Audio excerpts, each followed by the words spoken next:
नमस्कार, times of Swaraj में आप सबों का स्वागत है और मैं हूं संतोष सिंह। और आज हम टाइम्स ऑफ स्वराज में चर्चा करने जा रहे हैं कि जितना प्रयोग नीतीश कुमार ने अपने कार्यकाल में शिक्षा व्यवस्था को लेकर किया है, हमें लगता है कि किसी और विभाग में इतना प्रयोग उन्होंने नहीं किया। उस प्रयोग का क्या दूरगामी असर पड़ेगा ये तो आने वाला वक्त बताएगा, लेकिन इतना जरूर है कि राजनीतिक हस्तक्षेप की वजह से बिहार की शिक्षा व्यवस्था कह सकते हैं कि लूट व्यवस्था में जरूर तब्दील हो गया। जहां जिसको मौका मिल रहा है वो अपने तरीके से लूट रहा है, और लूट का अंदाजा इसी से लगाया जा सकता है जिसकी चर्चा सदन में पिछले 2 दिनों से लगातार हो रही है। और उस लूट का स्तर क्या है, उस लूट का पैमाना क्या है, हर शिक्षक समझते हैं, छात्र भी समझ रहा है, और हर पत्रकार के जेहन में भी है कि शिक्षा व्यवस्था को बनाए रखने के नाम पर, शिक्षा व्यवस्था में सुधार को नाम के पर लेकर, या शिक्षा विभाग में गुणवत्ता की बात करके जो खेल हो रहा है ना, वो वाकई में खेल देखने और समझने वाली बात है।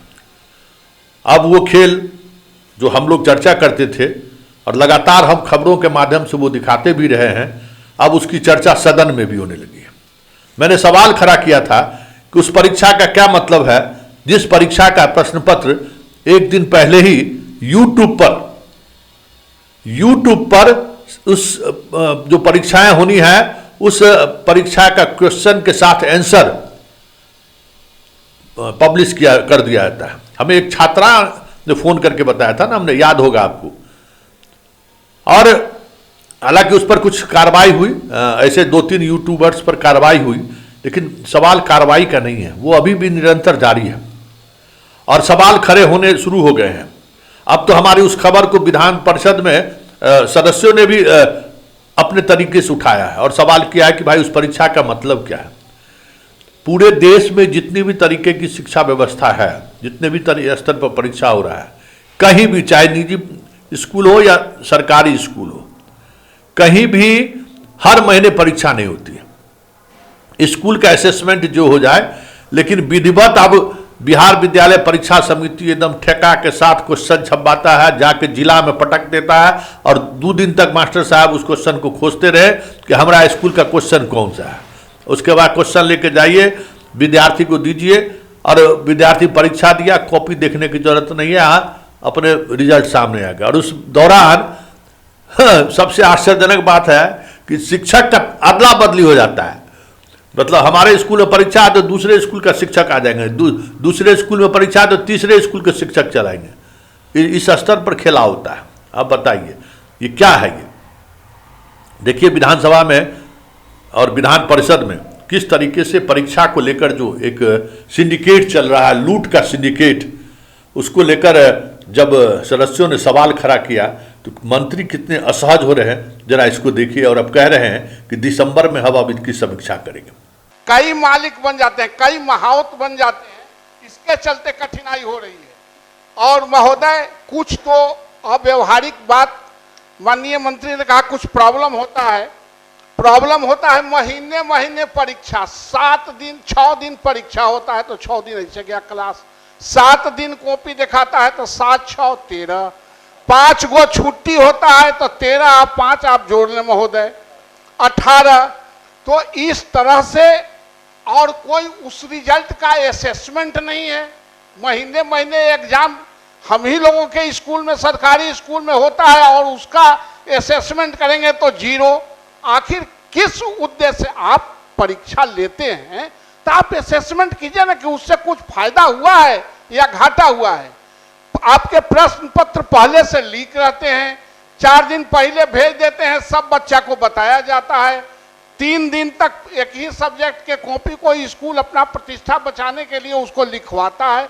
तो इन सारे मुद्दों पर भी विचार करना चाहिए कि जो औचित्य नहीं, आप 3 महीना पढ़ लीजिए, आप 6 महीना पढ़ लीजिए, लेकिन आप परीक्षा का असेसमेंट कीजिए। आप असेसमेंट नहीं कर रहे हैं, सिर्फ कॉपी और क्वेश्चन लार्ज स्केल पर करोड़ों करोड़ में छपवा के और आप व्यवसाय करा रहे हैं, उससे बच्चों पर बोझ बढ़ रहा है और अव्यवहारिक काम भी हो रहे हैं।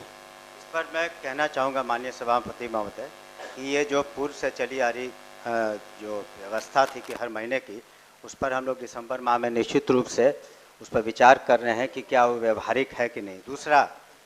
दूसरी बात ये भी है कि अनुश्रवण के दौरान हम लोगों ने ये भी कहा है डिस्ट्रिक्ट एजुकेशन ऑफिसर को, जिनको अभी तक जो बहुत सारे कंस्ट्रक्शन इत्यादि के कामों में थे उससे उनको मुक्त कर दिया है हम लोगों ने।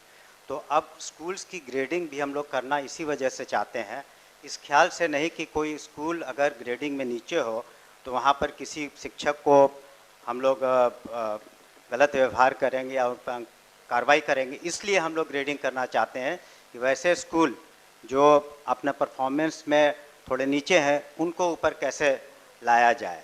तो ये जो बात आपने परीक्षा की कही उसको व्यवहारिकता के दृष्टिकोण से हम लोगों ने देखा और दिसंबर में उस पर निश्चित रूप से एक निर्णय ले लेंगे।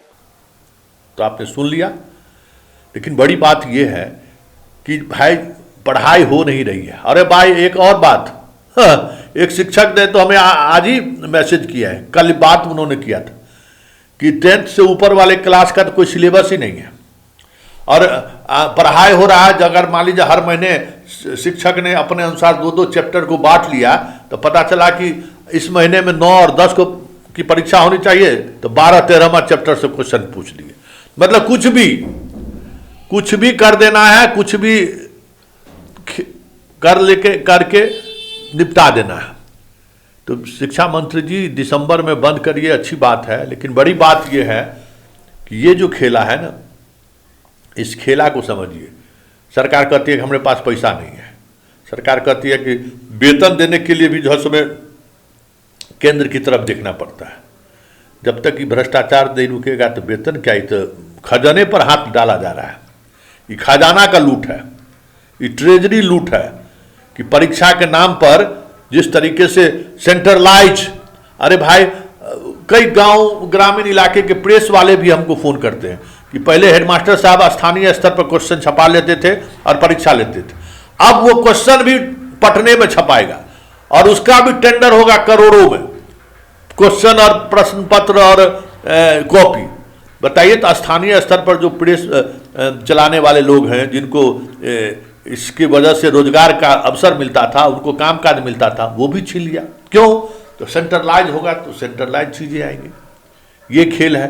तो शिक्षा के नाम पर इस प्रदेश में क्या हो रहा है, इसकी वानगी एक परीक्षा भी है कि परीक्षा के आड़ में किस स्तर पर खेल हो रहा है।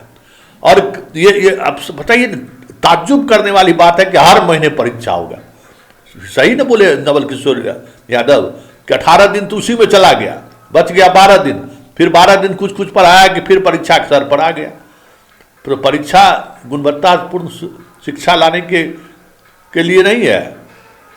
कह सकते हैं कि गांधी जी का दर्शन का सवाल तो नहीं है, क्योंकि अब ये सवाल उठना शुरू हो गया है कि कुछ न कुछ वजह है। सिर्फ गुणवत्तापूर्ण शिक्षा के लिए किसी भी प्रदेश में, किसी भी स्कूल में जब इस तरीके से सेंट्रलाइज तरीके से परीक्षाएं हर महीने नहीं होती है, तो फिर बिहार में किस बात के लिए? इससे कौन सी गुणवत्तापूर्ण शिक्षा बहाल होने वाली है? उसकी कॉपी की कभी जांच होती है क्या? उसके नंबर के बारे में पता चलता है क्या? जरा कभी जांच कर ले। शिक्षा विभाग तो बहुत सारी सत्य सामने आ जाएंगे।